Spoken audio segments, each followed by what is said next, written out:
Well, boys and girls, ladies and gentlemen of all flavours, colours, sizes and whatever else, welcome to Who's Wrong on the Interwebs. It doesn't look like slowing down anytime soon. There's plenty of people being wrong on the interwebs. Today we're dealing with Jay Feldman, who basically is an imbecile, but we'll get to that as we get to it. He's a petardian, basically. Anyway, let's hear all about what his views are on why A1C and glucose rise on a carnivore diet and how to fix it. Off you go. Jay, we're going to talk a lot about insulin resistance. And I think just to give people, why should people care about insulin resistance? Why is this important? Why do you care about not having insulin resistance? And let's just start with that. Yeah, that's a great question. And so insulin resistance is something that, medically is related to every chronic health condition. It's kind of the centerpiece of metabolic syndrome, which is then related to diabetes, cardiovascular disease, and tons of other related issues. So, in fact, insulin resistance is a construct, Jay.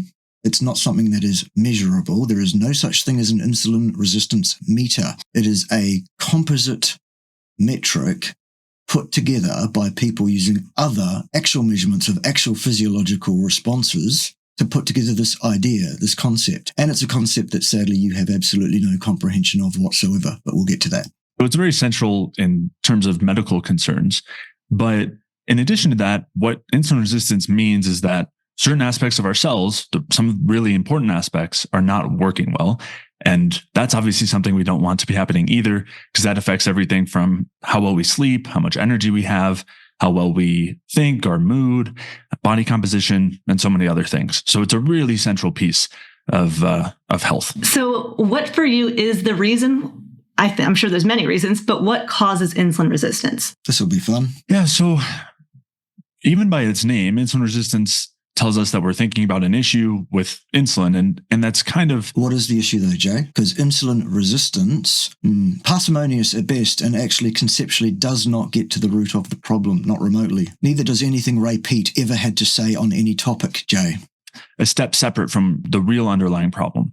So what happens... According to Ray Peat, which you are now mindlessly re-espousing and probably actually getting wrong from what he actually did say, Jay. Who would know, of course, because he was basically incomprehensible for the last 20 years of his life in terms of his speech. But no, Jay, you've got no idea about this. Insulin resistance is essentially the mitochondria in our cells, which are the engines of our cells that use the fuel that comes in and convert it into energy.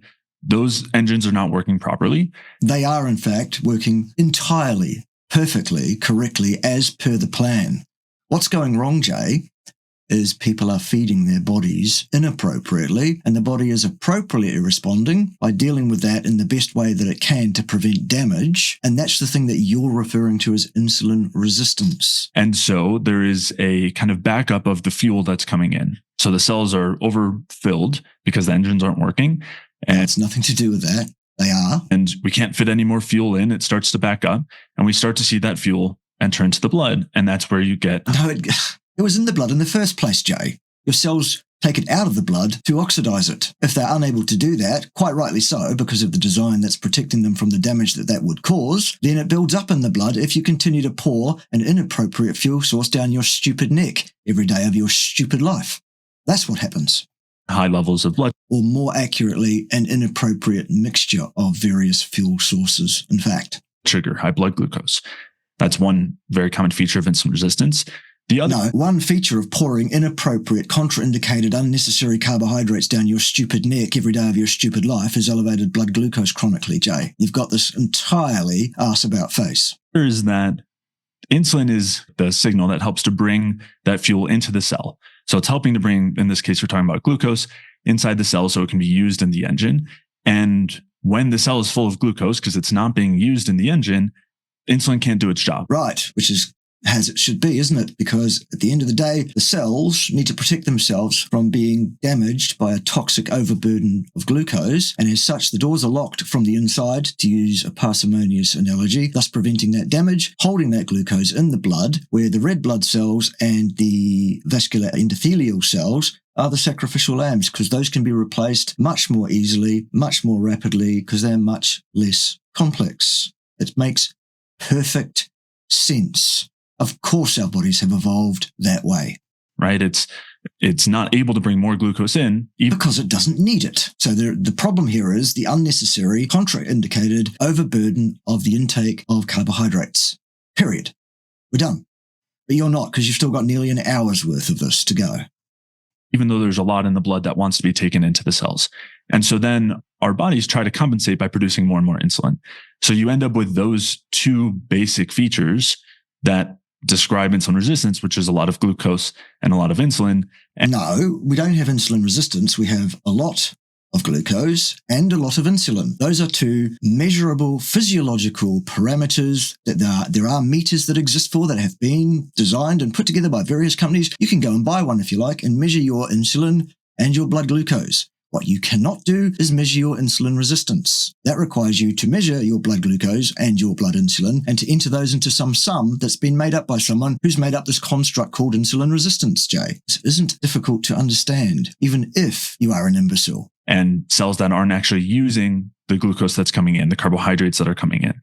And so that's kind of the essence of it, which then leads to a lot of other issues, because if our cells and engines are not working properly and they aren't producing... They are still, remember? Energy, the ATP that is needed for every single cellular process. Everything that we do requires ATP. That's right. And in the case where glucose is blocked out, it's because there is already enough glucose and or enough fat substrate in there to produce all the energy that's required, and your body goes ahead happily and does exactly that.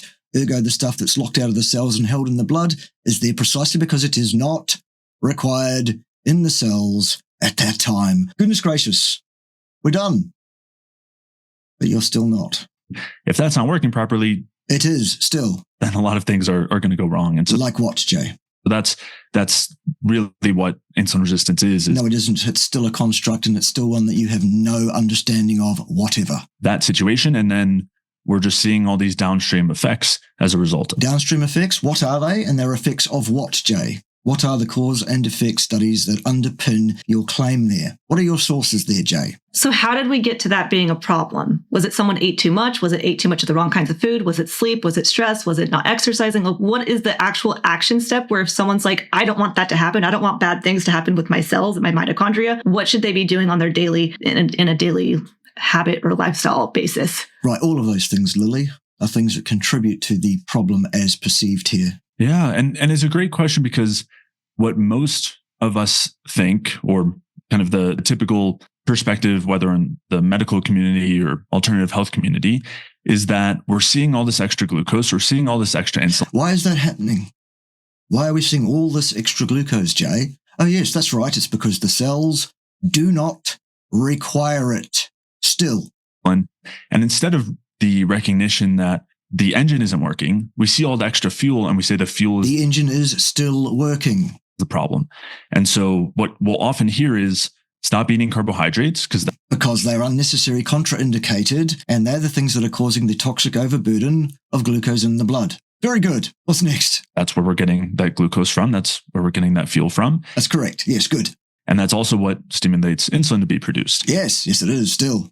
And we see high insulin and high glucose, and we say that's not good. So have less of those things.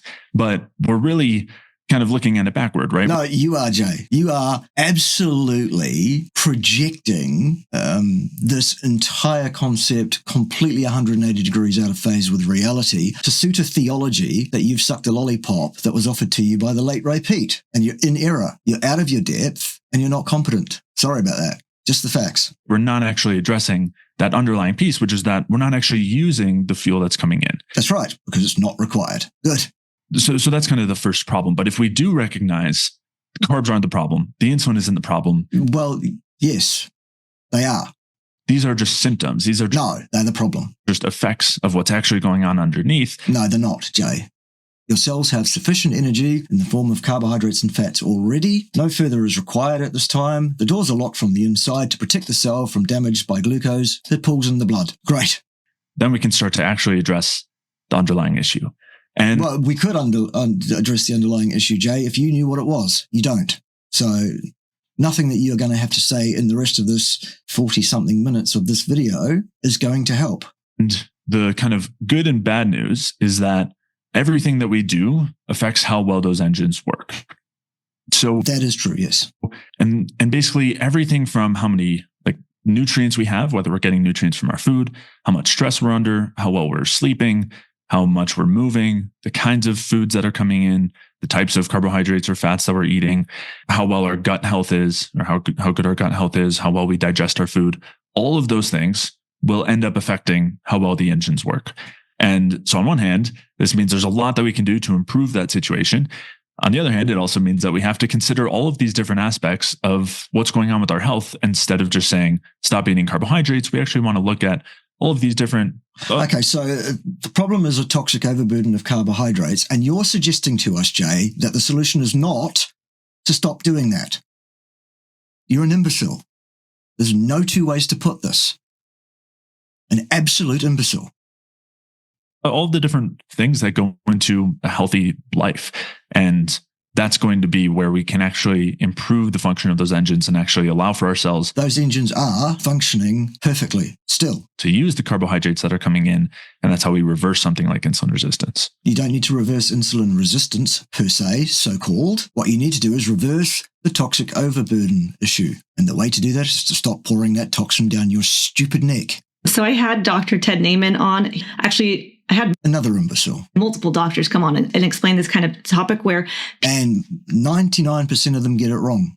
People can be eating low carb and still have high glucose numbers and still be insulin resistant. Yes, high glucose numbers, according to how you define high glucose numbers, is possible on a low carbohydrate diet. And by the way, on the screen right now is yet another absolute, utter imbecile who knows nothing whatever about this topic. The boy on the screen right now is a psychiatrist. I work with clients one-on-one. And that worries me, Lillie. It really does. You do not have the background. I'm sorry. It's just the facts. For a lot of them, eating less carbs helps with their insulin resistance. I wonder why that happens, Lillie. It helps with them improving their diabetes markers and blood panels. Geez, I wonder why. But then there's a select percentage of people who it just does not work. And in what way, Lillie? In what way does it not work? Let's be clear. It, like I'm thinking you're alluding to is that's kind of the Band-Aid approach. Oh, just rubbish. Don't have carbs. And that's like the Band-Aid approach. No, it isn't. That's the solution. The exact dietary requirement for carbohydrates taken in exogenously by human beings is not 1 single gram ever. That is a fact. Any amount of carbohydrate being taken in will predispose to some likelihood that those carbohydrates will cause a problem at some point, determined, of course, by a bunch of other factors that play into it as well, including what else is in the diet, the lifestyle, the genes, the environment in which those genes are being placed, etc., etc., etc. Should still not get into the root cause. The root cause of elevated blood glucose is contraindicated unnecessary intake of carbohydrates. Still. I've had certain people, and I had a client yesterday who there's someone who they can't lower their carbs anymore. Lower their carbs lower than what? And why not? They're at zero. They can't do anything else. Right. So nobody isn't taking zero carbohydrates, Lillie. Even people who eat nothing but meat and fat are taking in some carbohydrate because it's in the meat, love. And yet their fasting blood sugars are going up. Their A1C is going up by how much to what? Going up. Up by how much to what? It's just something where... And why do you think that's happening? I'll tell you why later if it becomes relevant. What are we supposed to do? I can't reduce any more carbs. And so I've explained to them before, well, clearly your body is producing more sugars. If you then Why is it doing that, Lillie, do you think? Maybe your genes, which have survived, it seems, at least the best part of 13,000 million years, have had quite a while to work out exactly where they need to set the homeostatic set points of things under various circumstances. And when you place your genes in certain circumstances, your genes will do exactly that and set those levels at an entirely appropriate level, it would seem. But in some sugar, it would then allow your body to not have to be forced to create so much sugar. Forced to create sugar as if that's a bad thing. You have all the metabolic pathways required to produce all the sugar that is required by you as a person from non-sugar precursors. It's not being forced to. It's not a challenge or a problem. It's not a stressor in any way, shape, or form. It's perfectly normal metabolic function. And then what ends up happening is, then their blood sugars end up coming down, ironically, and it's such a mind frack for them because they hear online, eat less sugar, eat less carbohydrates. And then... it's a great series. I'm like, yeah, but you clearly are doing that right now. And it's not working. So let's just try the opposite. And I've had people lower their blood sugar readings by 50 to 100 points in just a week or 2 weeks. From what to what? And is that a good thing? It's insane. Why is it necessarily being assumed here that lower blood sugar is better? I start bringing in more carbohydrates, and it's a mind frack. But yeah, could you add on to any of that? Why would people's A1C and glucose be rising without sugar? No, he can't, because he's got no idea at all what he's talking about. But let's hear it anyway. Yeah, it's definitely something that I see as well. And there's a central piece there that's... In what capacity, Jay? What qualifies you to speak at all about human metabolism to anybody, let alone professionally? What is your background in metabolic science? Connecting the lack of carbs coming in and our body's producing a lot of sugar, and that's stress. And how much is a lot, Jay? How much? People that eat no carbohydrates produce a lot, do they? No, they don't. Energy. They produce exactly enough. That's how it works. But just to bookmark that real quick, one thing you had mentioned was when we take out the carbs, a lot of times we see the markers of insulin resistance improve, right? We see still a construct. And improve in what way? Blood sugar decrease. We see A1C decrease, which okay, are those things good? Hemoglobin A1C is an average measure of our glucose over time. No, it isn't, Jay. False. And we might see improvements in insulin levels as well. But what we want to remember is improvements, meaning what? Is that when we were talking about the fuel kind of overflowing, we're looking at the fuel and saying there's excess fuel here. Right, and that's correct. That is the problem, and that's the solution. Stop doing that. If we stop providing that fuel, if we stop providing the carbohydrates, there will be less fuel. There will be less carbohydrate fuel. Yes. Doesn't actually mean we fixed the engine problem. There's still no engine problem. It's still doing exactly what it should do. It's blocking out excess carbohydrate because it's not required.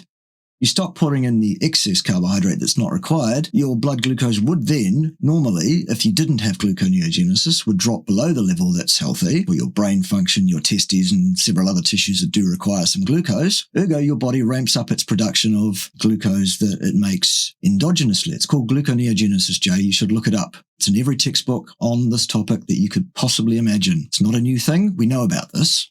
It just means we're not seeing the overflow right now. And so that's important to recognize as well, which is that just because we're improving these markers. Again, improving according to whom, on the basis of what? Of insulin resistance doesn't mean we're actually... Insulin resistance is still a construct, Jay. Improving insulin resistance itself and the underlying problem. What is the underlying problem, Jay? Because I've already covered what it is. Too much glucose in the blood is caused by taking in too much glucose in the diet. Period.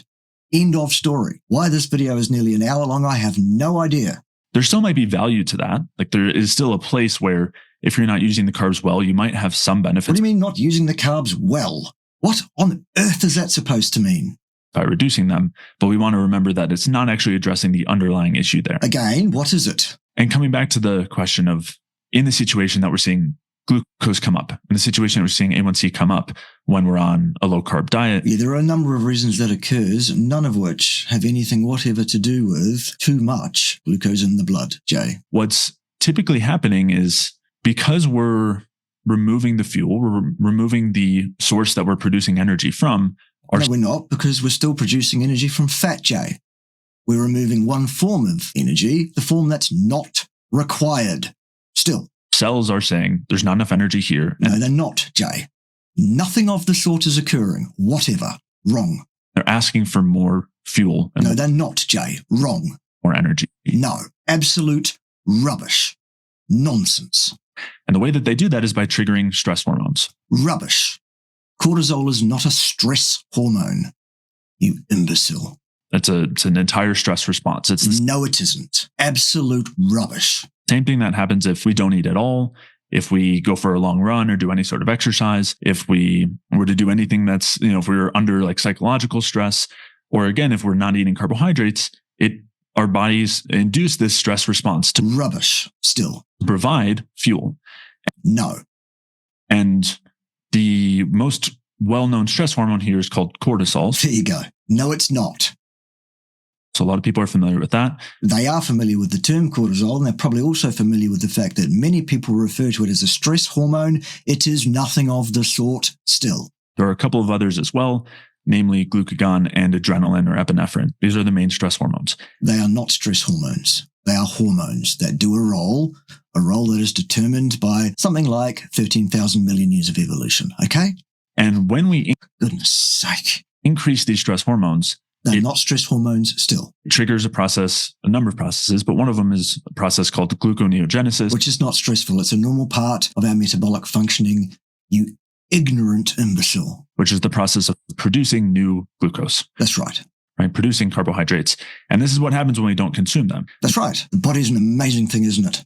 So when we're not consuming them, our bodies will produce some on their own. You've said that. Now, as you said, there are situations where those values are actually increasing, right? We have higher glucose, higher A1C. So how much higher? And how much higher than what? What's going on in that process is we are under excessive amounts of stress. Rubbish. Absolute nonsense. High amounts of these stress hormones producing. No, they're not stress hormones still. Lots and lots of this sugar. And of course, we're not using lots and lots. No. Well, because the engines aren't working effectively. Right? Rubbish. They're working perfectly still. In that case, the energy is being derived from fats, the actually species appropriate, evolutionarily appropriate source of energy. The carbohydrates are not required. They would be toxic were they allowed to pour into the cell according to their concentration gradient in the blood because you've poured them down your neck, you imbecile. So stop doing that still. Or as effectively as they could. And that's where we end up in this situation where... What situation is that, Jay? We're not eating the carbohydrates, but we're excessively producing them. We're not excessively producing them at all. We're producing the exact number that we need to. So as I'm kind of getting at, the central issue here is a lack of energy and excess stress. Rubbish. Both of those are demonstrably false. And the energy, just to clarify, you're specifically meaning carbohydrates because you can get energy from fat. There you go, Lily. Thank you very much. Good work. You've just completely, utterly eviscerated this tool. Well done. Stop eating those canned sardines, though, Lily. Seriously, stop it. Yeah, you can. So the fuels aren't used exactly the same. That's right. They're not. Well, yes and no. And without getting into the details of biochemistry, we always can. Because you don't know anything about it, Jay, actually. You've got no idea. Come back to it. But the efficiency with which we produce energy from fats is not equal to when we use carbohydrates. Rubbish. Absolute, utter nonsense. Fundamentally, demonstrably, scientifically incorrect. Wrong. This is part of why our brains can't use fatty acids. No, it's not. That's nothing to do with the reason why your brains don't use fats. Nothing at all. The fuel, they would have to use either glucose or ketones. But where do ketones come from, Jay? Imbecile? Oh, yes, that's right. Fats. Good. The rest of our bodies don't really have those ketones available, even if we're not eating any carbs. Nonsense. So the rest of our bodies have to choose either glucose or fats.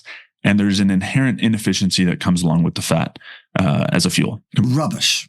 Compared to glucose. Rubbish. And so when we are relying solely on the fats, we end up with less energy than we would. Nonsense. Utter crackpottery, nonsense, petardery, demonstrably scientifically incorrect assertion there, Jay. If we were relying on some amount or having some amount of carbohydrates there. And that triggers this signal of stress. No, it doesn't. False still.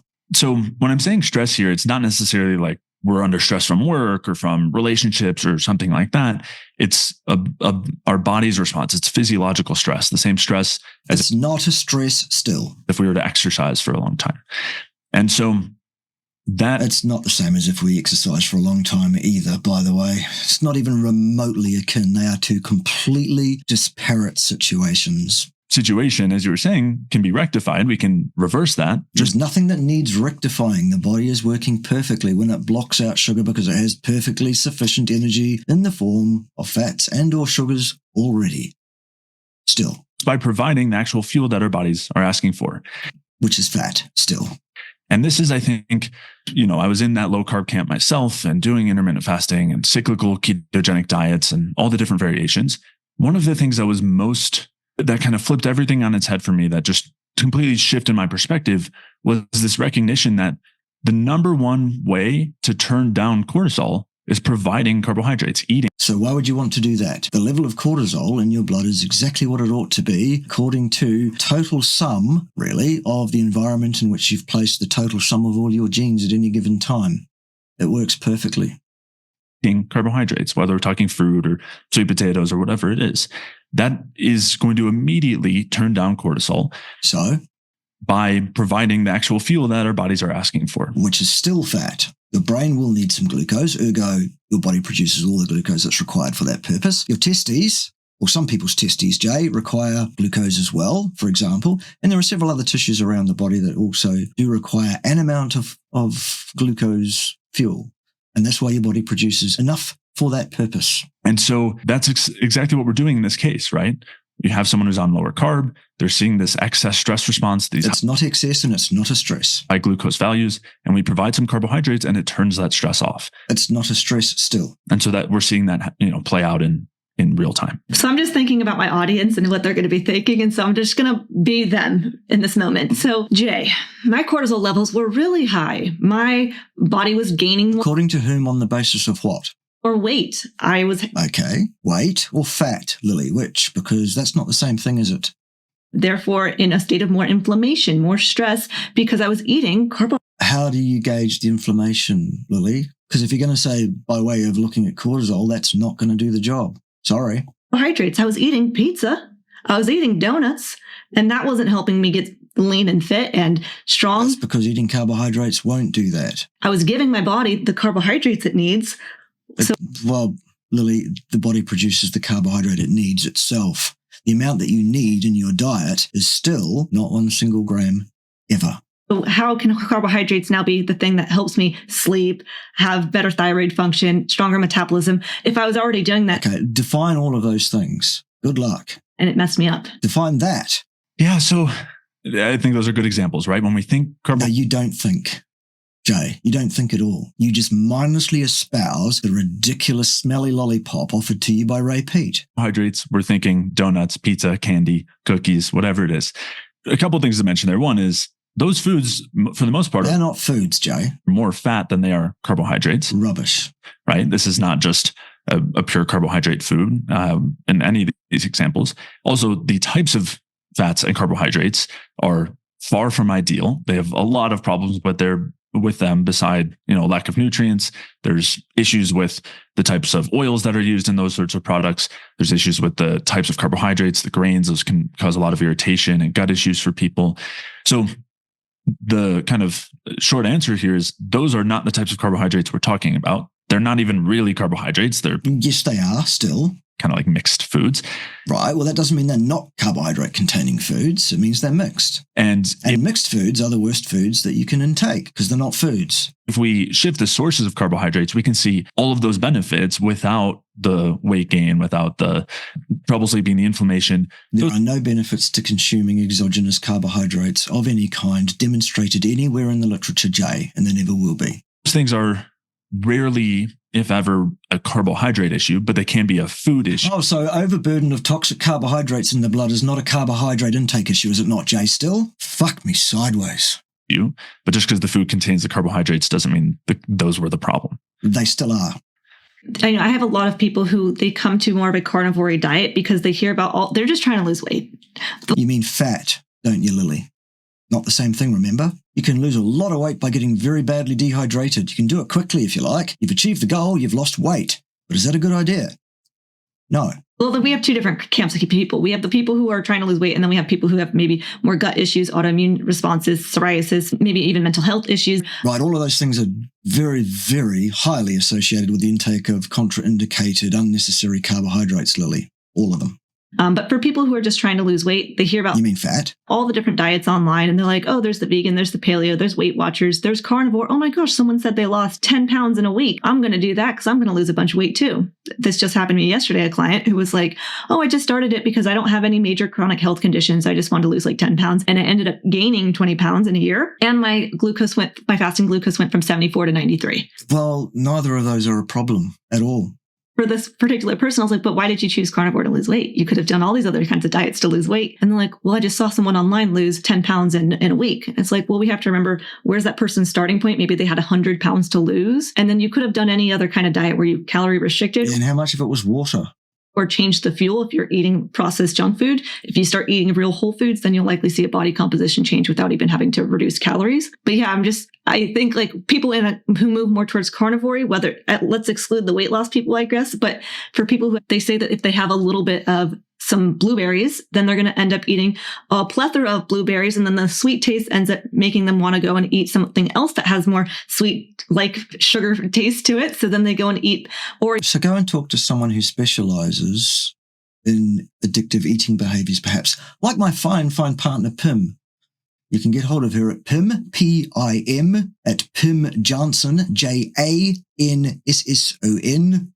Lillie.com. She'll help. Lillie and Jay won't.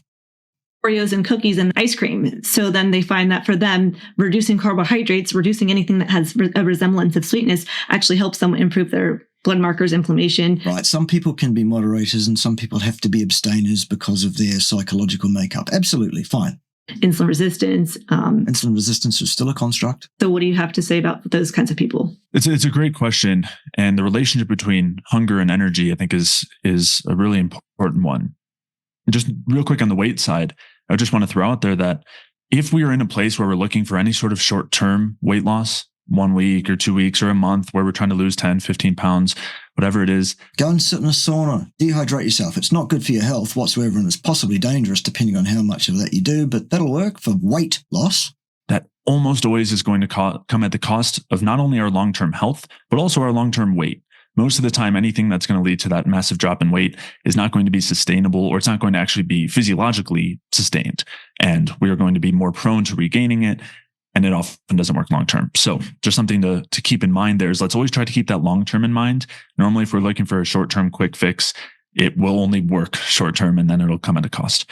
So coming back to the question of like cravings, sweet cravings and hunger, most of us live our lives in a chronic state of restriction. Most of us in the health world, whether we are struggling with weight or it's in the name of health, most of us are restricting normally some version of calories, carbohydrates, certain types of foods.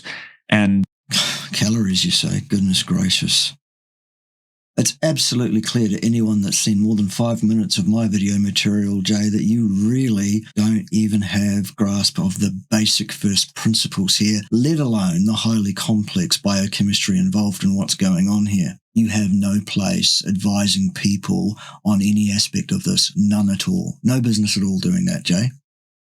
And it's a difficult way to exist, and I don't think it has to be that way. But none of us that are on a sensible, species-appropriate, species-specific diet, Jay, are restricting anything at all.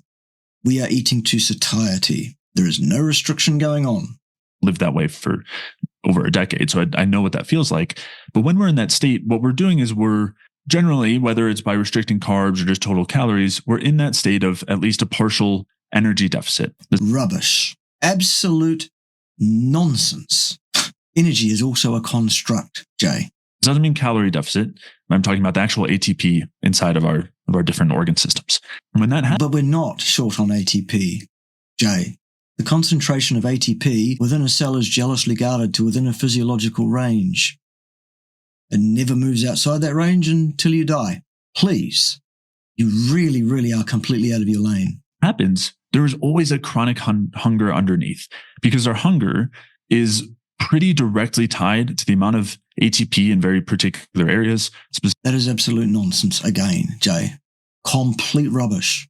Specifically in our liver and in a certain area of our brain called the hypothalamus. This is where kind of our main energy sensors are that are telling us we need to eat more so we have more energy, or we don't need to eat more. We're pretty good. But what you get from eating, Jay, is mass. Actual physical mass. Carbon skeletons, not energy. It doesn't have all that much to do with how much is in our stomach at the moment, how big the meal is that we ate. We can eat also false.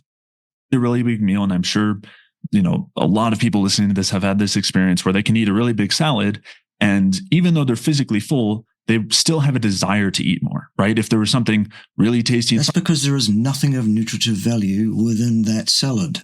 Of them, they would still want to eat it because their bodies are not actually getting the fuel that they need, right? Salads are pretty low in calories and fuel. No foods provide so-called calories at all. Calories have nothing whatever to do with human metabolism, you buffhead. Most of the time. And so those energy sensors are still saying we need more, despite the fact that we're physically full. So if we're in a situation like that, and then we were to eat something a little sweet, of course, we're going to feel like we want to have a ton of it because we're in this energy deficit. We don't have enough ATP for our brain. But we still do, because if we didn't, Jay, we'd be dead. All right, idiot? To function optimally, and immune system and reproductive function and all of the other. Every single thing that exists in your body exists in a physiological range which is closely, jealously guarded. It's called homeostasis. Go and look that one up. Systems that obviously we want to be working at kind of full capacity. So no, we want them working at the correct capacity for requirements at that time. Quite a different thing. When we're in that chronic state and then we eat something sweet, we eat some carbohydrates, it's like gold, right? Our bodies are really excited by that. No, it's more like garbage. That's contraindicated and unnecessary, in fact. And are going to want to eat a lot. And I've had that experience. I think, it's a really common one.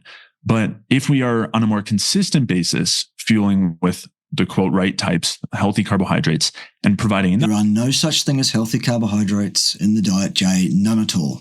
Enough of them, that experience should go away. That feeling of the chronic underlying hunger and cravings should go away or just eat meat and fat and you'll find the same thing occurs. I wonder why. Over time. But it's tough when we're coming from that kind of immediate restriction and the sometimes long-term restriction. It can take a little while before we really recover and our hunger signals kind of re-regulate because we have enough ATP there.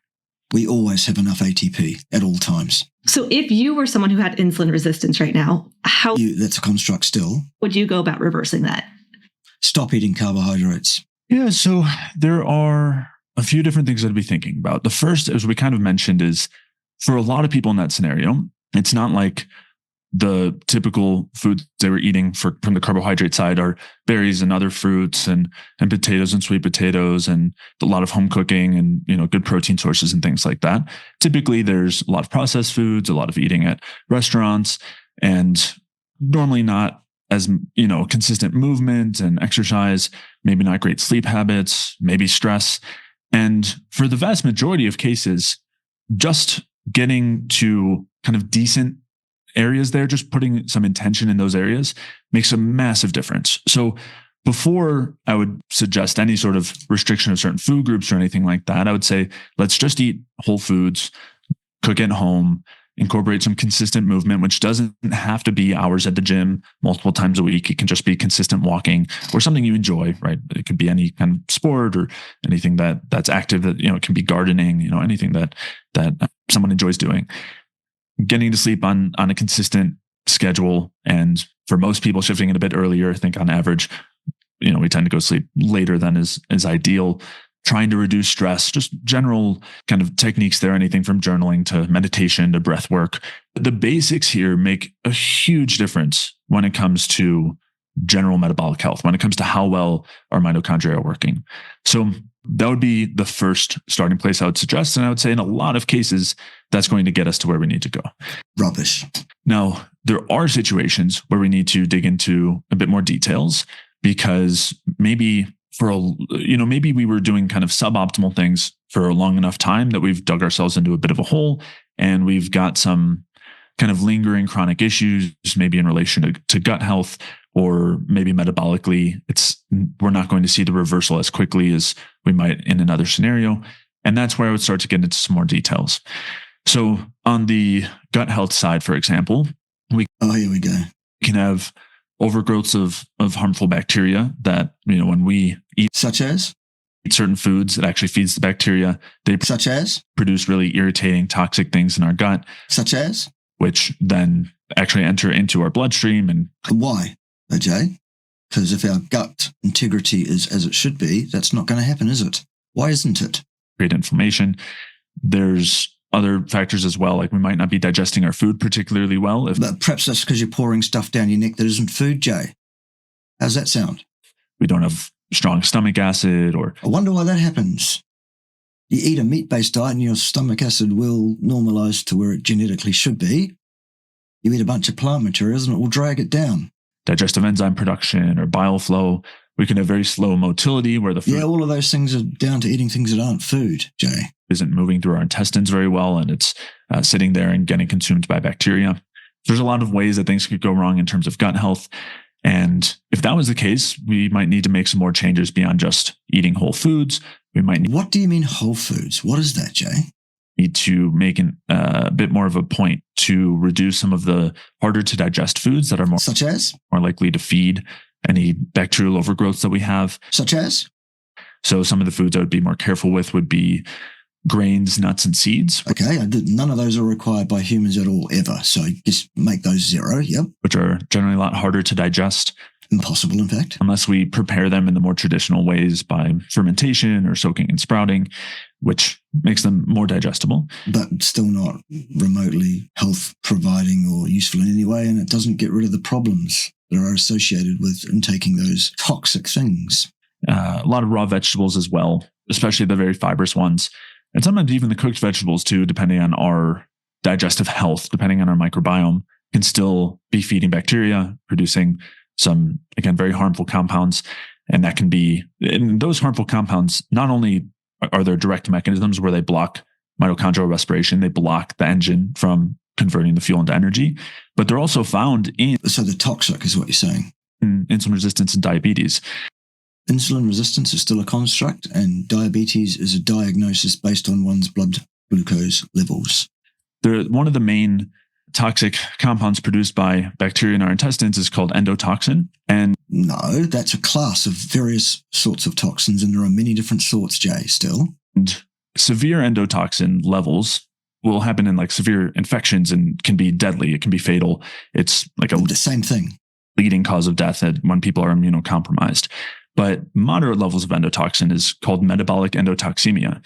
And this is something that's found in pretty much every chronic health condition, everything from cardiovascular disease to diabetes to neurodegenerative conditions, autoimmune issues. And what we're basically finding is overgrowths of harmful bacteria in the gut, which are then producing name them. A lot of this endotoxin, which then gets absorbed and blocks a lot. Why does it get absorbed, Jay? Why does that happen? A lot of things from working well, including the engines of our cells. So this is a central piece when it comes to insulin resistance and might be a major area to focus on if someone has made some of the more general changes and is still dealing with insulin resistance, and maybe is also noticing things like bloating or gas or issues with motility like constipation or diarrhea, kind of either side there. Any sort of aching or irritation or pain, like those could all be signs that either we're not digesting our food well or it's feeding bacteria, which are producing compounds that are pretty harmful to us. So that would be kind of a next area. And there's maybe, there's a few more I would consider kind of some next steps after that, but I'll let you jump in first, Lillie. Well, I was just going to mention on the sleep topic that you had said that I think that sleep is so important because I have people who are eating healthy. How do you know, Lillie? How do you know they're eating healthy? Because it's quite clear that you've got no idea what that is. They're not moving as much as they probably could be, but they're eating Who is? a healthy, clean diet, but they're getting 2 hours of sleep a night. And I'm holding all this water retention, or my blood markers are moving in the wrong direction. And according to whom, on the basis of what? Get it, I'm eating healthy. I'm like, yeah, but you're not sleeping. That's like the foundation to health.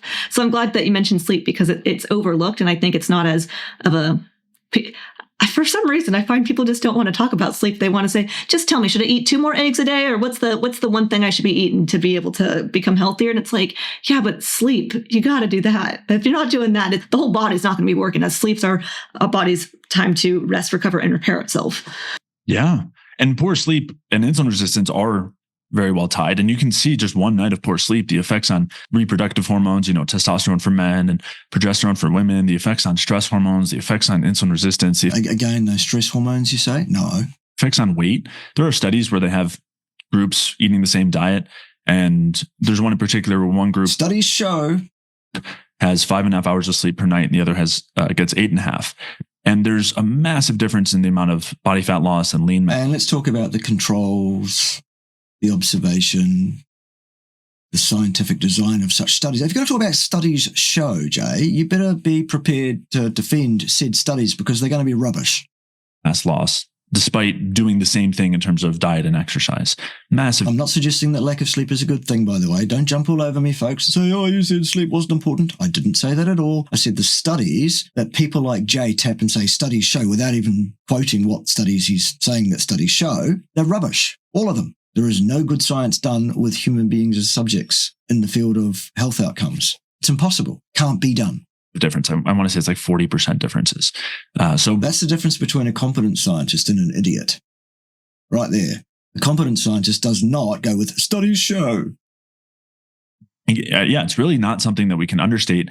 And you mentioned 2 hours a night, but really I'm going to say 6 is not cutting it. Really, 7 is... It's individual, Jay, as to what a person needs, in fact. Either, obviously, less is worse. So no, not necessarily true. I mean, 7 is a lot better than 5. And no, not necessarily true. That's great. If you're currently sleeping 5 hours and we get to 7 on average, that's great. No, that's not necessarily better. Depends. Your mileage will vary. But we really should be shooting for at least 8 on a nightly basis. Okay, what's that based on, Jay? What science? Give me some sources that prove that is the case. Properly designed, properly controlled, properly observed studies. There aren't any. Let's get on with this, shall we? Jay, do you have kids? Not yet. Thank Christ for that. Let's hope it stays that way. Okay, so I just think about my moms. I think about the people who I talk with who are like, oh yeah, I have to wake up a few times in the night, or my kids aren't falling asleep till late. Some people should not breed, is what I'm saying. Or so I just end up staying up with them. And so I guess, like, what are your actionable steps for people to get better quality sleep? Because that's like a hard one. So this is supposed to be a discussion specifically about why Jay thinks it's perfectly okay to pour ridiculous amounts of totally contraindicated and unnecessary carbohydrates down his stupid neck every day of his stupid life. You will find the error of that at some point, Jay. It will come apparent to you. Mark my words. And instead of talking about that, we're talking about sleep now. Goodness gracious. Yeah. Well, and they're, especially when kids are really young, getting woken up throughout the night and things like that is, at least it seems, it kind of comes with the territory. And there's going to be certain things in our lives at times that might prevent us from getting good, consistent sleep. And I don't think there's anything that we want to do to make us sleep through our kids waking up or something like that necessarily. But let's, what I would say is the times when that's not happening, let's make sure we have really good sleep habits and maybe we're using some extra support so that we are sleeping well throughout the night. And so a few things that I think are worth mentioning there are highlighting. So one would be having both a morning and evening routine. And it doesn't have to be long. In the evening, it could be 20 minutes, but having some time to decompress and kind of get into your routine for relaxing and getting to sleep can make a huge difference. In the morning, making sure that we get out of bed right away, as opposed to kind of snoozing the alarm clock over and over, getting really kind of poor quality sleep makes a big difference. So in what way? And show me some sources that would establish that any of that is useful in any way. Making sure we get out of bed right away. One of the things that I've been involved in my professional career, boys and girls, is I have been involved in sleep science. Neither of these two individuals have. You are out of your lane here completely. Trying to get some morning sunlight is also something that really helps to tell our bodies that now is time to be awake. And that helps on an ongoing basis too, because then at night, our bodies recognize that it's time to go to sleep.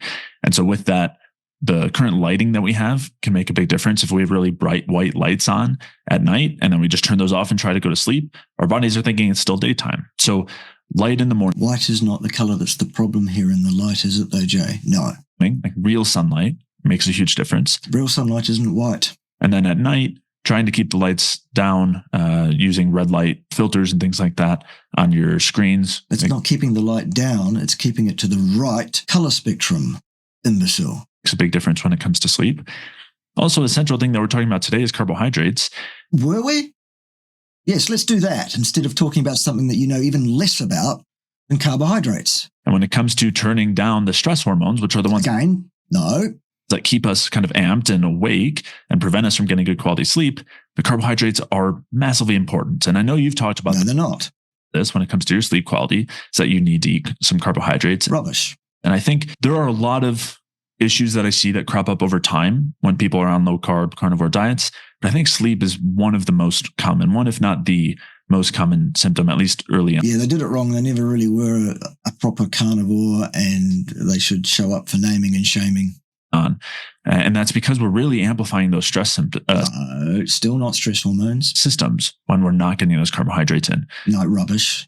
The exact requirement for carbohydrates in the human diet remains the same, Jay, despite your ridiculous opinion. It's still 0. So not only getting enough throughout the day, but making sure in the evening, especially with dinner or even a small snack with some fruit before bed. Oh, for God's sake. This is incredible, isn't it, kids? By which I mean totally lacking in any form of credibility whatsoever, Jay.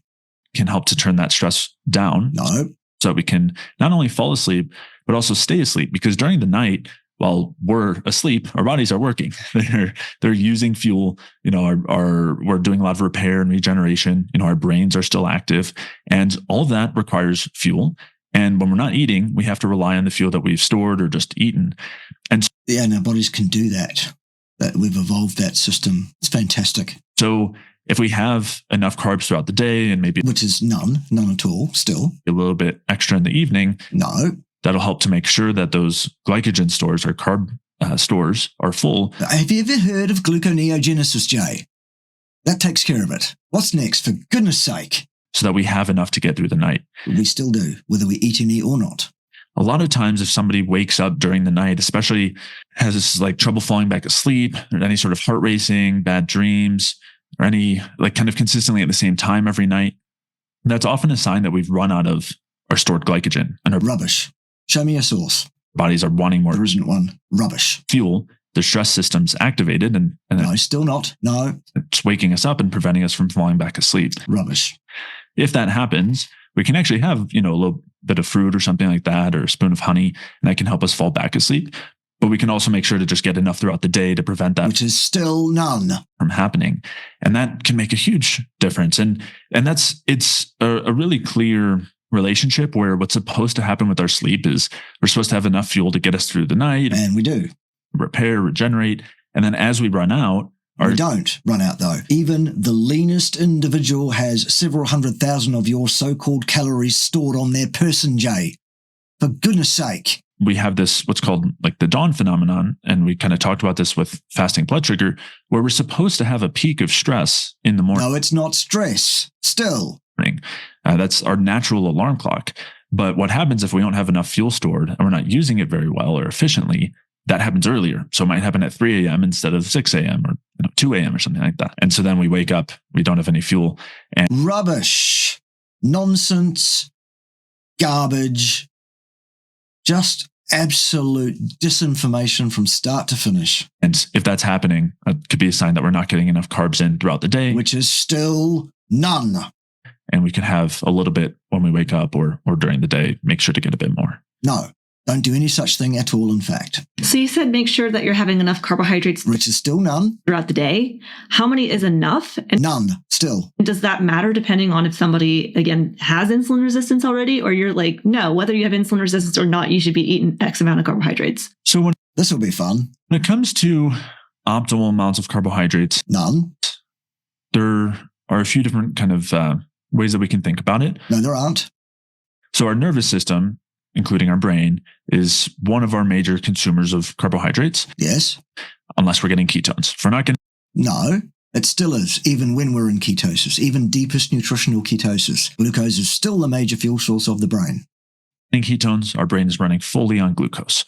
And in that case, we need at least about 120 grams of carbs, somewhere in the 100 to 150 range, just to fuel our nervous system. Right, and that's produced by gluconeogenesis, so we still need to take in absolutely none at all. Good. So that's not fueling muscles, it's not fueling kidneys, it's not fueling anything else. That's just for our nervous system to function, just for our brain to function. Yeah, so what? And we want to remember, just like any other area of our bodies, if our brain runs out of fuel, that triggers Which it doesn't, because if it did, you'd die.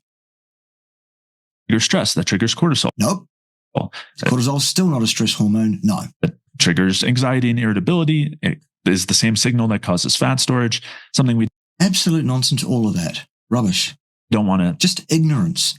Complete, utter, abject ignorance. want to happen. So that's where we're kind of talking in terms of minimums in that 100 to 150 gram range. Right, so but your body produces it itself, so you still don't need to take in any at all in the diet, not 1 gram ever, still. But again, that's now not accounting for all the other areas of our bodies that use You've carbohydrates, already alluded to this. Remember, not 2 minutes ago. especially if we're active, if we're doing resistance training or any sort of sport. Right, so you're active, you do resistance training, you spend, if you like, more carbohydrates in so doing. The gluconeogenic rate ramps up in order to keep the blood glucose stable. Exactly according to the plan, it works perfectly. Fuck me, this isn't hard. Muscles will be using some carbohydrates at that point, also be using some fat too. It's a mix. And other tissues use carbohydrates as well. A lot of our different organ systems like to use carbohydrates. Yes, and the body produces all the carbohydrates that are required itself still. So, I mean, that's when we're talking minimums, I would probably say 150 to 200. So you're guessing about this as well as about everything else. Okay, good. for most people. But again, that's where I would be having a low end in terms of like minimums. Well, you're an idiot and you don't know anything about this, clearly. Gluconeogenesis is a basic, fundamental lesson. That's one of the first things you learn in energetics of metabolism. Why don't you understand it, Jay? Other than because you actually have no credible background in this field at all. Wow, cool. So I think you watched the video I sent over to you about like why I quit carnivore. And one of the things But you didn't, Lillie. Remember? You didn't quit carnivore still. that I said is that I ended up bringing back in about 150, 200 grams of carbohydrates. Well, that doesn't make you not a carnivore. It makes you someone whose diet is not optimal. And now maybe it was that I did it too quickly. Maybe my body wasn't used to it right away. Maybe a lot of things. Perhaps you should watch my video, Lillie, where I've covered the likely causes of your woes, perhaps. You know, instead of listening to idiots like Jay Feldman here, who has no idea what he's talking about whatsoever, maybe you should come and talk to someone like myself who really does understand this very, very well. No? Okay. But I really broke out in some acne. And actually, it didn't happen right away. It wasn't until like 3 weeks, 4 weeks, and then it just kept getting worse and worse. My acne got really bad, and you have great skin. So do you Okay. Rightio then. think that there's any validity to sugar? Oh. Ooh. Oh, there's some great comedy there, Lillie. Love it. Feeding onto skin problems or acne or psoriasis or candida? I mean, let's take a really good look. Whether or not, you know, health seems to be the thing that's being exhibited here, or whether there are clear signs of problems. There are, kind of like we talked about before, when it comes to taking out carbohydrates, there are a few ways that it can help a lot. And this then tells us where things can go wrong when we add them in. So one, and obviously this doesn't apply to you, is that where most people are getting their carbohydrate sources, or the sources for carbohydrates for most people are not ideal, right? Whether we're talking... There are no ideal sources of carbohydrates because the exact requirement for carbohydrate intake for human beings remains the same as it was when this video started. And as it will remain after this video is long forgotten. 0 still. Pizza, donuts, things like that. Right, nobody should eat those things. Absolutely, that is correct. But nobody should eat things that contain a significant amount of carbohydrates as part of their staple normal intakes in their diet, irrespective of the source. Carbohydrates are still not required. So just taking out those can help a lot. But we also talked about gut health, right? And you did, and why are you now circling back to it? Because you actually gave us nothing whatever of any value or showed that you have any knowledge in this field at all, Jay. So why go back to it again and prove that you're ignorant in this field again? The impact of overgrowth of bacteria and imbalances. Which ones still? There. And most of the overgrowths like to consume fibers and carbohydrates. Gosh, isn't that incredible? And certain carbohydrates that we eat have a lot more fermentable carbohydrates, meaning the ones that feed bacteria. Some have a lot less. And I would say this is probably other than cutting out a lot of those kind of bad foods, this is the number one reason why people experience a lot of benefits when they do fasting or carnivore or low carb diets, is that they're no longer feeding this imbalanced gut microbiome. And so while this can be a major benefit when taking out carbohydrates, it also means that when we're bringing them in, this is one of the most common areas that can create symptoms. Right. So why would you bring carbohydrates in? Because you don't need any still. And oftentimes when we go low carb, it doesn't actually fix the microbiome. It just kind of avoids the problem like we talked about. The same thing happening with blood sugar and insulin. When that According to whom, on the basis of what? Happens, and then we bring those same carbs in, we can then start feeding that microbiome again. And I think that is a primary area that can cause symptoms. And so if someone is feeling worse at all when bringing in carbohydrates, I would take a real close look at the types of carbohydrates we're bringing in. So, we talked about whole foods and wanting to maybe... But you still haven't told us what that is. Start with like fruits and root... No, fruit isn't a food. Vegetables. No, they're not foods either. And those are great, but they're not. Those carbohydrate sources have a lot of fibers and fermentable carbohydrates that we don't digest. Right, so they're contraindicated in the diet. Fantastic. And that go ahead and feed bacteria. Right. If we are experiencing these symptoms, the first thing I would want to do is shift away from the types of carbohydrates that are really high in these fermentable carbohydrates. And this is... All right, so we should bang down things that don't actually have things like fiber that slow down the release of those unnecessary carbohydrates at all, thus causing massive peaking and spiking in your blood glucose. Fantastic advice there, Jay. Good. When we're talking fruits, the ones that are highest are going to be apples, pears, stone fruits like peaches, plums, We know what stone fruits are, for God's sake. nectarines, cherries. Watermelon is another one. That's not a stone fruit.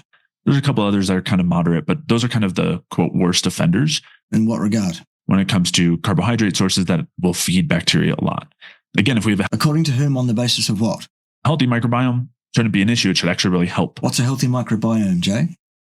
Define that. in terms Good luck. of maintaining a healthy microbiome. So this is not Again, define that. like these are universally bad. But if we're having symptoms when bringing carbs in, we might want to reduce those forms of carbohydrates. Well, maybe the other thing you might want to do is wake up and stop doing that. Don't change your diet suddenly overnight from anything to anything else, by the way. Always change your diet slowly, glacially, over weeks. Never hammer over. And shift toward what are like lower fermentable carbohydrate fruits. And we could even try some fruit juices. No, that's a bad idea. That's just pouring sugar down your neck. Or maybe some starches No, that's just pouring sugar down your neck. that are lowering in fermentable carbs as well. No, you don't need any of that at all. So white rice is one that is normally very well digested and not going to feed bacteria. But nonetheless, completely unnecessary. When it comes to potatoes and sweet potatoes, there are There we go. some fermentable carbs in there. So we want to keep an But you forgot the oxalates and other toxins as well there, didn't you, Jay? eye on that. So we might want to favor, again, some of those really easy to digest ones. Or you might want to understand that you don't want to intake any of that stuff at all to speak of, ideally.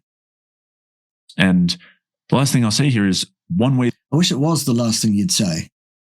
It doesn't seem like it's going to be, because there's still the best part of 10 minutes left. that we can know if our symptoms are being caused by this gut issue is if we're noticing intestinal irritation, if we're having bloating, gas, stomach aches, anything else along those lines, shifts in motility, like in an uncomfortable way, that's probably a sign that there's a bacterial issue here and we're feeding it by adding the carbohydrates in. Okay. Right, so don't do that. Okay, good. And one of the other things you had mentioned too was fasting. And fasting, I think, having benefits as far as autophagy and more brain cognition, mental clarity, but also I think that it tends to put people You're talking to Jay Feldman about mental clarity, Lily. Ironic much? in a chronically energy deficient state, calorie deficient state, No, still. No. Nonsense. Rubbish. where then they may be experiencing things like hair loss, menstrual cycle loss, muscle wasting, low energy, slower metabolism, impaired thyroid function from just eating less food in general, unless you're someone who can do intermittent fasting or OMAD and be able to sit down and eat all you can eat, eat enough. But why would what are your thoughts on fasting as far as helping with insulin resistance? Again, insulin resistance is still a construct, and it doesn't need intervention other than stop pouring carbohydrates down your neck. But don't do that overnight, remember? Fasting provides some of those same benefits as the low carb diets, right? When we're not eating those bad foods, and we're providing relief for our gut. And this allows for improvements in the microbiome. It allows for reduction. Improvements? Defined how? What is an improvement in the microbiome, Jay? In endotoxin production. So that's great short term. But as we're kind of talking about, there is a cost to those approaches, which is that during that period of time when we're not eating, our bodies are recognizing there's no fuel coming in and there's not energy being produced, and it activates those stress systems. No, it's still not a stress system. It's a normal part of metabolic functioning. It's a shift of gears. No stress involved. The same stress hormones we were talking about earlier. No, they're not stress hormones. Still, you ignorant buffoon. Here we can focus on cortisol. No, that's not a stress hormone. Still. And the main action there is provide fats, provide glucose, induce gluconeogenesis, lipolysis, so that we have the fuel there when we're not. That's right. It's stored on your body. So let's get it from its storage site into the blood where it can then be uptaken by the cells and used for purpose. Good. No stress. Eating. And that's great in the short term because it allows us to function. If not, we would die. And that Correct. There you go. The same is true of your brain, remember? The thing you were talking about being short on energy before. would be really bad, of course. So it's great that we have these systems in place. But long term, that signal tells our bodies that we're not in a supportive environment that's abundant with energy. Instead, we're kind of training our body to expect stress more and more. It's not stress, still.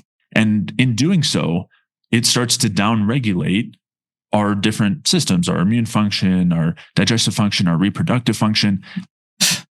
If anything, the immune system is upregulated and tidied up and reset by fasting, for God's sake. Because this is not a time to be, providing as much energy as possible and running at full capacity. Our bodies are recognizing it's not sure when it's going to, we're not sure when we're going to get our next meal. And normally it's, we're going 16 hours without food. And goodness gracious, our ancestors went days and sometimes weeks. That acts as a signal to turn down those things over time. And that's often what can lead to those symptoms that you mentioned. And I know ones that you experience, like hair loss, for example, which is a really common one from that excess stress. And that's still not stress. This plays out throughout our hormonal system because our hormones are like chemical signals throughout our bodies that are saying, here's what's going on in the world, based on. That's right. So it's just information. What's going on inside. And when we have a lot of cortisol, it tells us to reduce the production of our reproductive hormones, which can interfere with something like menstrual cycles, libido, on both, libido on both sides for men and women, and all sorts of issues on that front. It also interferes with thyroid function and prevents the conversion from our inactive thyroid hormone to the active thyroid hormone from T4 to T3. So the body has a bunch of things that it undertakes in concert in order to maintain the homeostasis of our bodies as an organism at the whole level, according to the situation in which we place those genes at that given time. Good. And also prevents or reduces thyroid hormone production at the thyroid gland. And our thyroid is the main regulator of our body for our metabolism. Basically, if our thyroid function is high, our metabolic rate is high. If our thyroid function is low, our metabolic rate is low. To a point. And anything that is going to chronically increase cortisol is going to turn down our thyroid function to help us survive, to help us. Not necessarily true. That's a generalized statement. Adapt to this environment that doesn't have consistent fuel and energy coming in. So because of that, it's something that I would generally not recommend in terms of the outcomes we're looking. Yeah, but Jay, you're in no position to recommend anything to anybody with regard to nutrition or health in any way, shape or form. You are an ignorant buffoon. You are Dunning-Kruger on feet. You are an arrogant little boy. Sorry about that. Right? I think there can be some of those major side effects you talked about. And the good news here is we can get the relief in terms of our gut health. We can reduce endotoxin production without needing to fast. And we can improve Yes, we can do a lot of things without doing a lot of other things. So what? Function of our engine without needing to avoid all the carbohydrates. Carbohydrates should be avoided in the diet because the requirement for them is none. Still. And in doing so, if we do it in a way that still includes consistent eating, getting enough fuel in, getting the carbohydrates in. We don't need to get any carbohydrates in, remember? Still. We can also do it without stress. And that's... Well, what stress? You're talking about cortisol as being a stress. It isn't. Still. Chronic stress without chronic cortisol increases. Okay, chronically elevated cortisol might be a problem. It might indicate a problem, but it is not in and of itself the cause of stress. Say that's ideal. You have no idea what ideal is. There's just two sides to every coin. So yeah, it's very fun talking with you because it's just different. What do you currently eat in a day? So my diet is pretty balanced and mixed. Well, that's a bad idea. Balance is the last thing that a human being needs in their diet. They need a species-appropriate, species-specific diet. That is the optimal, and that's what a person should do, ideally. Kind of like we were talking about earlier, talking about kind of changes we might make when it comes to insulin resistance. It's really what I would say is optimal, regardless of whether we're... Well, you've got no idea what's optimal, Jay. You're still an idiot. You're still a buffoon. You're still an ignorant little boy in this field. Insulin resistant or not is having a kind of, quote, well-balanced diet, which is almost meaningless. So I'll get It's absolutely meaningless, and it's the last thing you should be striving towards. There's some details. I will say, of course, my diet changes and fluctuates based on, what's available food-wise and where I'm living at the moment, or testing different things. So this is not supposed to say this is the perfect template. This is just what, maybe I've been eating lately. But normally I'll do 4 meals a day, and those 4 meals each have a protein source. So that might be eggs, or, thinking breakfast, like eggs or some other meat, maybe a pastured bacon sometimes. And then other meals might be lamb or beef, might be shrimp or low-fat fish like mahi-mahi or Why low-fat, Jay? That's a bad idea. Cod or something like that. And then normally some form of carbohydrates as well. Well, that's a mistake. That could be fruit, water, mistake, watermelon, orange. We know what fruit is, Jay, still. Oranges, apples. Yeah, we still know what fruit is, okay? Pear. Well, I don't really do pears, but like mangoes or pineapple. Oh, for fuck's sake. Basically what's available. And sometimes I'll do some dried fruit or juices as well. And bad mistake. Then I'll do some starch too. Bad mistake.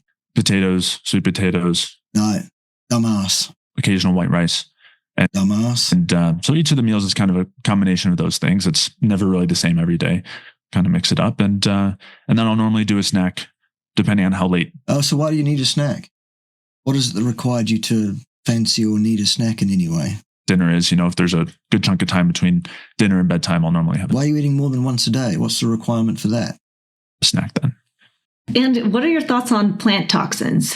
Yeah, so I think it's something to be aware of, especially when our gut health is compromised or other. At all times, this is something to be aware of, because the best way to cause gut dysfunction is to eat plant toxins. Aspects of our metabolism are compromised because... In what way compromised? Pretty much anything we're interacting with as far as plant toxins go, we have ways to clear out and detoxify. So in... Oh, really? Tell us about that. Moderate amounts, they should be okay. But if we're really struggling metabolically, whether it's with insulin resistance or something else, our ability to break down some of these anti-nutrients can be dramatically reduced and they can cause a lot more symptoms. So we always want to tailor it to the individual. But I do think, I mentioned concern. No, you don't think. You mindlessly espouse disinformation that you've been offered by someone who was an imbecile, making you yourself also an imbecile. With the grains, nuts, and seeds earlier, they are really high in these plant toxins, the anti-nutrients, and there are negative effects to these intestinally. They can support the growth of harmful bacteria, and they can cause other issues as well. It's a kind of large realm of concerns. There's thyroid inhibiting ones. There's ones that inhibit protein and starch digestion. There's ones that can bind with minerals and prevent their absorption or even cause us to lose certain minerals. So I do think it's worth being aware of. I generally recommend avoiding nuts and seeds, not only because of the anti-nutrients, but they're also very high in the polyunsaturated fats, PUFA, which are the omega-6s, especially in those nuts and seeds, the same ones that are in the seed oils. Basically, that's where they're coming from. And so even though nuts and seeds are the whole food form, they're very high in those fats. So it's not... Nuts and seed are not food for human beings, Jay, still. Generally something I recommend. The grains are not as high in those, but they are just generally higher in the anti-nutrients. But if they are traditionally prepared by fermentation or soaking and sprouting, it does reduce those levels of the anti-nutrients. So what? Nutrients. So it's something to be aware of. The way to reduce those kind of things to zero is to not eat them. And if we're especially sensitive, I would be aware of those things and maybe lean away from those types of foods. And then raw vegetables are another major source, especially like raw leafy greens. I'd be pretty careful with those. They cooked as well, by the way. They're still a source of such problems. Tend to be pretty high in anti-nutrients. And I would make sure we're at least cooking them thoroughly, but some people do better with avoiding them entirely. Everybody will. So why would somebody want to eat any sort of plants if they have toxins in them? You're already saying... Because they've been misinformed by people who have a theological belief that we should consume plants in any amount at all, and they're wrong. Saying, hey, they might cause different gut issues. They might cause different health implications if you have too many of them. So why would you have any of them at all? Yeah, well, and there's a spectrum there when it comes to the amount of toxicity and the types. And so when we're looking at that spectrum, I would definitely favor the fruit and root side. And when it comes to the other ones, we can prepare them in a way that minimizes the... Or you can just not fucking eat them. Anti-nutrients. If we're talking about optimal health, I would... Which I am on a daily basis, yes. Would probably lean away from the grains, nuts, and seeds entirely. Plants entirely is what you should lean away from. And when I say lean away from, what that basically means is ideally avoid them altogether. There's no place in your diet for that stuff at all.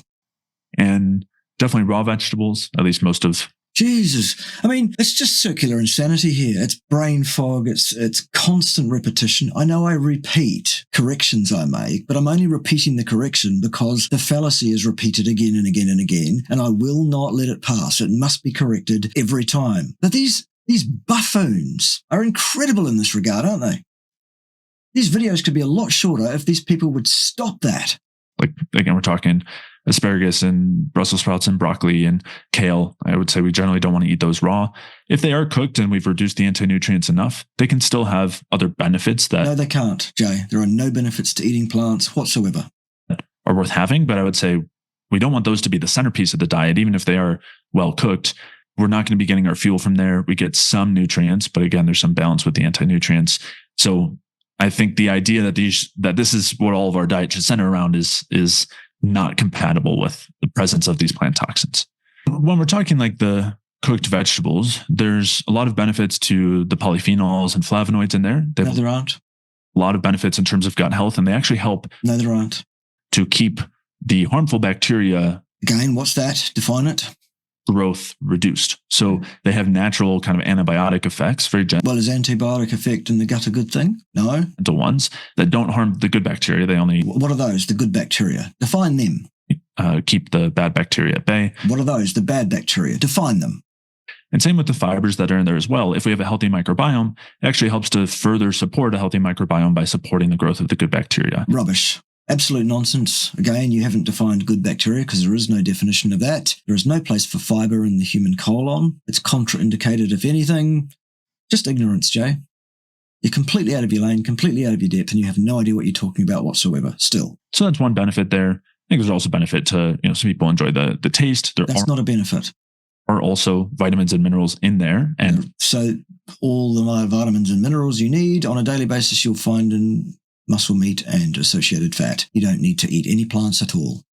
If we do break down the anti-nutrients, we do absorb some of those, and that's, of course, valuable. But again, I think... Not necessarily. You can overdo it with vitamins and minerals. They would be a small supplement to the diet when we're talking about something like cooked vegetables, right? This is not the centerpiece, because too much could lead to too much concern when it comes to the plant toxins. So we want to make sure we're reducing them, the plant toxins that is, and having some amount of these. When it comes to the fruits and roots, the amount of plant toxins is really minimal if we're, not eating the skin of the roots. And at that point, we're getting the benefits of the carbohydrates, right? There are no benefits to consuming exogenous carbohydrates still. The number one way to turn down cortisol, increase our thyroid Why would you want to do that? Activity or why would you want to do that? Metabolism, improve sleep, and by what metric? What's improved sleep? Immune function, reproductive function. How are you going to gauge those things? Strength in the gym. So there's a ton of benefits there. They still also have those same polyphenols that help with the gut bacteria. No, still false. Microbiome. No, still false. They've got a ton of nutrients in there as well that are really hard to get in other places. No, there aren't. No, there are no required nutrients for a human being that a human being will find difficult to source if they eat nothing but meat and associated fat still. A lot of potassium, magnesium, different vitamins. All of those things are found in the appropriate amounts for a human being in the meat and associated fat of animals still. And vitamin C especially, but lots of others. Vitamin C is found in perfectly acceptable health-providing levels in meat, you buffoon. In fruits and roots. So there's a lot of benefits to those. No, there are not, still. The number one place I would recommend people go is to... Don't go anywhere near that. This boy doesn't know the first thing about what he's talking about whatsoever. This is an imbecile. He will disinform you. He will lead you up the garden path. Stay the fuck away from these idiots. .com/guide, where they can download a free energy balance food guide. It's a one-page infographic, and basically it's just rubbish from start to finish. It's all the different foods, all the different food categories on a scale based on how much they support our metabolism. According to whom, on the basis of what? And ones that we might want to be more careful with in terms of digestion, some of the anti-nutrients, things like that. All that's factored in there. And there's a couple different scales that will help people, take some of those steps to creating a diet to help with insulin resistance, help with sleep, help with body composition, autoimmune. Help in what way? Nothing you've had to say will help anybody in any way, Jay, at all. Issues, you name it. So hope you guys have a happy day. I will. Thanks, Lily. I hope you have one too. Stop eating tin sardines. Love. Seriously. And I'll see you in the next one. Maybe. Ciao for now. Anyway, there we go. That's how it goes here on this channel. People are wrong on interwebs and I put it right. You might like it. You might not like it. I couldn't give a fuck either way. I'm not going to change what I do or the way I do it to suit anybody, frankly. So there it is. Join me next time when someone else will be wrong on interwebs, because it does not look like slowing down anytime soon, does it? No. See you then.